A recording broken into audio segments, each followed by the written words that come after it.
How to copy comments on Instagram. Hey everyone, welcome back to the channel. This is Kate here, and on today's video we will learn how we can copy comments on Instagram. So without further delay, let's get started with this video. So in order to copy comments on Instagram, you have to log in via instagram.com in a web browser in your laptop.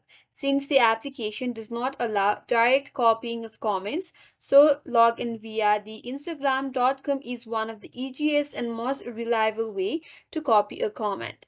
So open up a browser, head towards the instagram.com, log in providing your login credential. So once you're logged in from your home page, now find the post from where you want to copy the comment from. For example, I will just head towards this post here. Now select the comment that you want to copy. You have to place your pointer here, and then with the help of your mouse cursor, copy the text here. Right click on it. Now click on copy. Now this comment is copied. You can simply paste the comment wherever you like in your text field. So in this way, you can copy a comment in Instagram, and that's it. That's all for today's video. Hope this video was helpful, and if you're new to our channel, consider subscribing. Thanks for watching and stay tuned for more videos.